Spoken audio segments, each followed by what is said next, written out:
नमस्कार दोस्तों।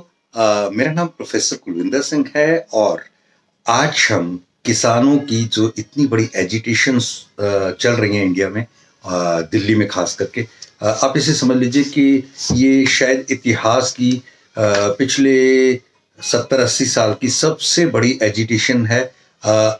होनी भी चाहिए कि अगर भारत में 135-138 करोड़ भारतीय रहते हैं तो उनमें से 80% तो भारतीय किसान ही है। कृषि प्रधान देश है और कृषियों के ही खिलाफ इतना बड़ा कुटाराघात किया गया। अचानक से एक जून में एक बिल लेके आया जाता है अध्यादेश के रूप में और दोनों हाउस सदनों में राष्ट्रपति के साइन करा के बड़े ही अचानक वाले तरीके से पास करा लिया जाता है, जो कि कभी किसानों की डिमांड नहीं रही किसी भी लेवल पे, कभी भी किसानों ने उसकी मांग नहीं की। उसके बाद इन 3 बिलों में क्या है, थोड़ा-थोड़ा बात जान जाएँ ताकि एटलीस्ट हमें पता तो हो। पहला है minimum support price. Minimum support price का मतलब एक्चुअली क्या होता है कि एक प्राइस डिसाइड कर दिया जाता है कि 1300 रुपए की एक बोरी गेहूं बिका करेगी क्विंटल। तो उससे कम पे कोई भी प्राइवेटली अदरवाइज कोई भी खरीदता है तो वो उसे फाइन किया जाए। एक्चुअली तो ये होना चाहिए, उसे उसका लाइसेंस कैंसिल किया जाए, वो मार्केट में कभी दोबारा काम ना कर सके।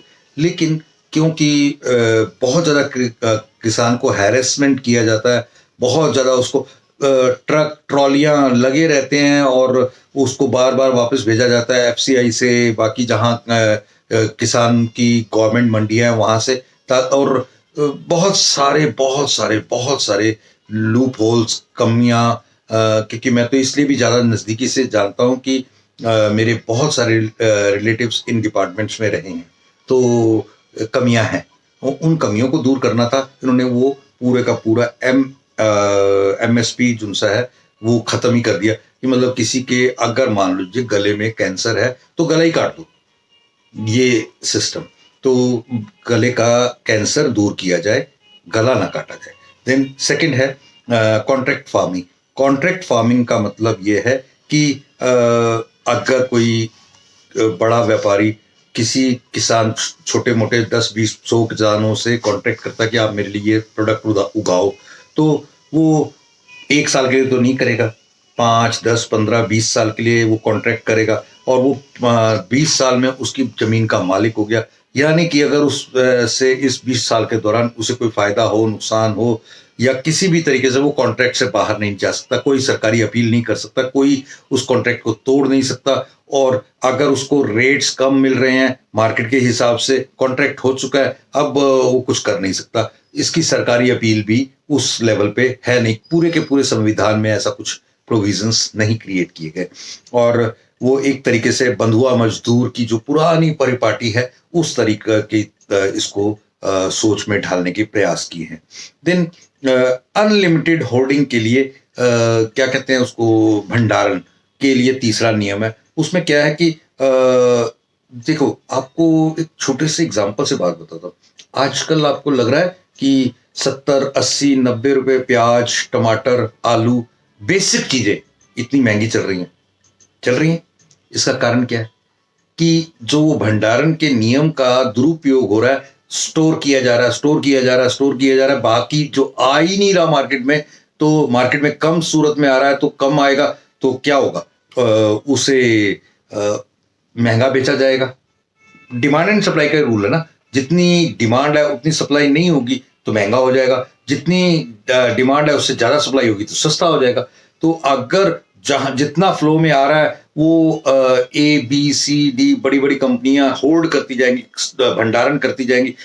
आपदा यानी कि किसी कैलेमिटी या युद्ध के स्थिति में भंडारण बिल्कुल नहीं होना चाहिए। अभी तो आपदा ही चल रही थी ना, अभी भी भंडारण को अलाउ कर दिए।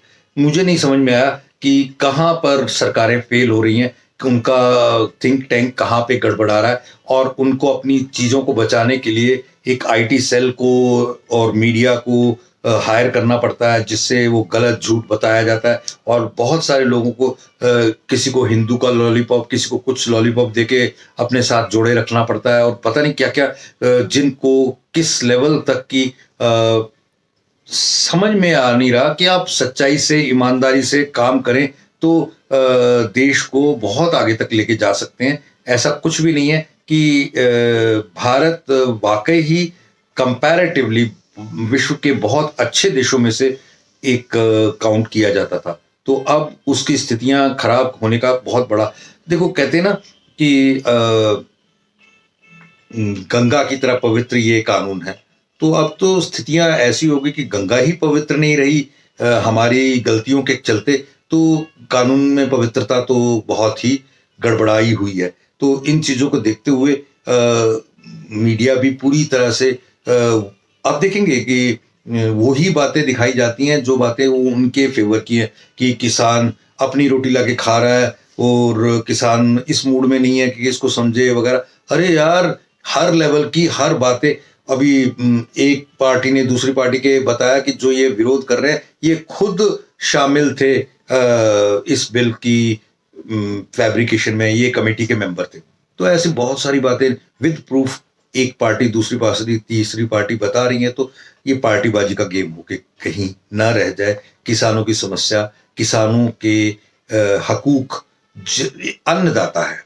अन्नदाता का मतलब है अगर हम किसी भी लेवल पे जितना मर्जी कमा लें, अल्टीमेटली पैसा नहीं खा सकते, खाना तो हमें अन्न ही पड़ेगा। और अन्न मशीनों से नहीं पैदा होता, किसान ही पैदा करेगा। और किसान जब तक खुश नहीं रहेगा, जिसकी एक एवरेज जो इनकम का देश में 17 स्टेट्स में 20,000 पे प्रति वर्ष की एवरेज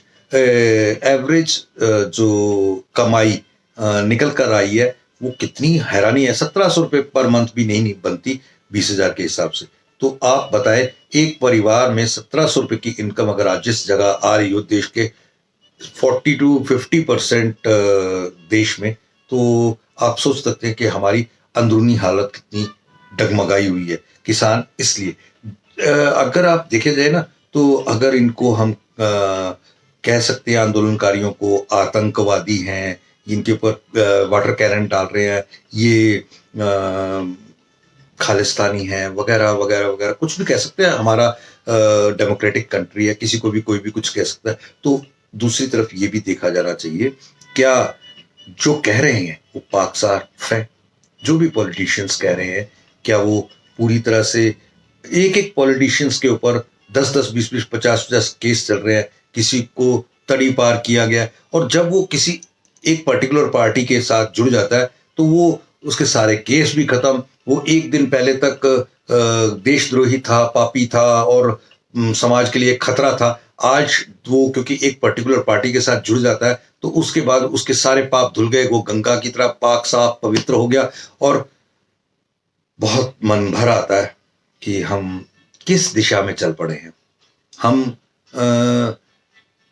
देखा जाए तो गोविंद वल्लभ पंत ने जो या हमारे आयरन मैन, ये बहुत बड़े बड़े जो इनका पटेल साहब ने भारत के लिए किया, उस सब को हमने बदले में क्या दिया? लोहे की मिट्टी की मूर्तियां? नहीं, उनके नियमों को पालन करें। गांधी को मानना है तो गांधी के नियमों को पालन करें, अगर नहीं मानना तो फाड़ के फेंक दो ना। हम बेकार में क्यों उनकी एक तरीके से उनके असूलों की लाश ढो रहे हैं? मेरे कड़वे शब्दों को आप मेरी पीड़ा को समझेंगे, क्योंकि मैं भी किसी न किसी रूप में एक भारतीय के होने के नाते हर किसान के साथ पूरी तरह से जुड़ा हूं। मैं किसी A B C D parties के नहीं। अगर एक भी आतंकवादी, एक भी खालिस्तानी, एक भी देशद्रोही या ऐसा कोई व्यक्ति पूरी संगठन में, पूरे किसान आंदोलन में हो, तो सबसे पहले आके उनके साथ साथ पूरे आंदोलन के नेताओं के साथ साथ मैं भी उसका दोषी बनूंगा यदि मैं ऐसी चीजों में को सपोर्ट करूं। क्योंकि हम वहां देख के आए हैं, तकरीबन रोज दूसरे दिन जाना हो पा रहा है, लेकिन स्थितियां बहुत बहुत बहुत बहुत ही इतने बुजुर्गों के हालात, जिन बुजुर्गों को घर में बैठकर अपनी बीपी शुगर की दवाइयां लेनी चाहिए थी और ठंड में कोई हीटर के सानिध्य में बैठना चाहिए था, वो जाके किस हालात में खुले आकाश के नीचे बिना किसी, ये अलग बात है कि कुछ लोग कुछ सहायता कर रहे हैं, लेकिन सरकार की तरफ से तो कोई सहायता नहीं है। उनकी तरफ से तो वाटर कैनन है, उनकी तरफ से तो लाठियां हैं, उनकी तरफ से तो बैरिकेड्स हैं। इस तरीके के बैरिकेड्स अगर पाकिस्तान और या दूसरी चाइना के बॉर्डर्स पर बनाए जाते ना तो अच्छा रहता। अगर हमारे को भारत में रहकर भारत की हक का लेने के लिए हमारे संविधानों में हमारे जो, तो हमें शाहीन बाग या हमें एनआरसी का विरोधी या ये सब चीजें कहा जाता है ना, तो कहीं ना कहीं हमारे जब कभी देश को जरूरत होती है तो अगर 10 लोग शहीद होते हैं तो 6 लोग उसमें से हमारी कौम के रहते हैं। हम पीछे हटने वालों में नहीं, गुरु गोविंद सिंह जी की संतान है हम, गुरु गोविंद सिंह जी की संतान है हम। तो जो पराए भी कहीं नजर आए ना, तो दुश्मन को भी पानी पिलाने के आरोप में जब भाई कन्हैया जी को लाया गया तो उन्होंने कहा कि आप पानी के साथ साथ मरहम भी लगाओ। तो ये यही हो रहा है, जिन्होंने लाठियां चार्ज की, जिन्होंने कैनन वाटर कैनन चलाए, उनको भी लंगर प्रसाद हम उन लोगों ने छकाया। मेरी बातों को, मेरी पीड़ा को सरकारें बाकी सब समझ रहे होंगे, बाकी लोग भी देख रहे होंगे। कृपया मेरे कड़वे शब्दों को, दवाइयां हम अक्सर कड़वी ही होती हैं, किसी गलत सेंस में लेने की बजाय पॉजिटिव सेंस में लेकर के उसका सदुपयोग किया जाए और कोशिश की जाए कि भारत को सुंदर, एकदम चमकता, एकदम मजबूत, बेहतरीन भारत ही बनाया जाए और किसी भी तरीके से इसमें कोई पॉलिटिक, कोई रिलीजन, कोई और चीज ना आने दी जाए। केवल केवल शुद्ध शुद्ध शुद्ध पवित्र भारत ही रहने दिया जाए। जय जवान, जय किसान, भारत माता की जय, हिंदुस्तान जिंदाबाद। हम सब एक थे, एक हैं, एक रहेंगे। कोई अगर इसमें कहीं पे भी कोई गड़बड़ कर रहा है उसको उखाड़ के फेंक। Thank you. जय हिंद।